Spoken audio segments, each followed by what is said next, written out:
नमस्कार, मैं हूं आपके साथ नम्रता शर्मा। देश में जब राष्ट्रपति पद को लेकर चुनाव हुए तो एक बात सबके सामने आई और वो बात ये नहीं थी कि द्रौपदी मुर्मू जीत रही हैं, वो तो जीत ही गई।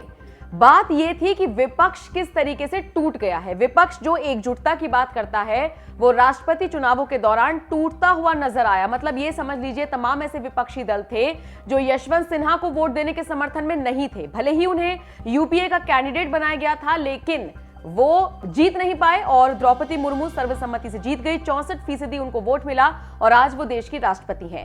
अब ऐसा ही कुछ नजारा देखने को मिल रहा है उपराष्ट्रपति पद के लिए जब चुनाव होने जा रही हैं। तब यहां पर भी विपक्ष टूटता हुआ दिखाई दे रहा है और इसी कड़ी में बीएसपी सुप्रीमो मायावती का नाम हम लेना चाहेंगे, क्योंकि मायावती ने साफ तौर पर ऐलान कर दिया है कि वो किसी और को नहीं बल्कि जगदीप धनखड़ को ही सपोर्ट करने जा रही हैं। एक तरीके से ये दिखाता है कि कैसे बीजेपी के या फिर मोदी के सपोर्ट में मायावती खड़ी हो रही हैं। यही वजह है कि सोशल मीडिया पर लोगों ने अब लिखना शुरू कर दिया है कि मायावती चाहे तो ऐसे चाहे तो वैसे बीजेपी के ही सपोर्ट में है। सबसे पहले मायावती ने अपने ट्विटर पर क्या लिखा, जरा देखिए। सर्वविदित है कि देश के सर्वोच्च राष्ट्रपति पद के लिए चुनाव में सत्ता व विपक्ष के बीच आम सहमति न बनने की वजह से ही इसके लिए फिर अंततः चुनाव हुआ। अब ठीक वही स्थिति बनने के कारण उपराष्ट्रपति पद के लिए भी दिनांक 6 अगस्त को चुनाव होने जा रहा है।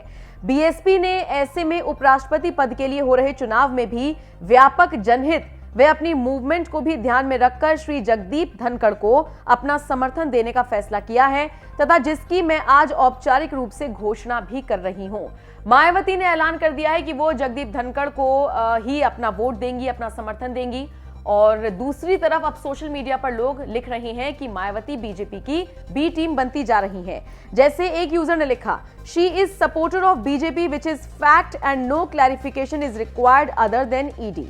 फिर एक और यूजर ने लिखा, द्रौपदी मुर्मू जी का समझ में आता है ये धनखड़ जी को समर्थन करने का जय तर्क है, या ये कहा जाए कि अप्रत्यक्ष रूप से बसपा भाजपा आरएसएस की समर्थक बन गई हैं। तो देखा आपने कैसे लोग मायावती को अब जगदीप धनखड़ को सपोर्ट करने के लिए ट्रोल कर रही हैं। वैसे आपको बता दें, कहा यह भी जाने लगा है कि मायावती ये समझ गई हैं कि बीजेपी से टक्कर लेना मौजूदा दौर में उनके लिए सही नहीं है, इसलिए उनकी हां में हां मिलाकर वो चल रही हैं।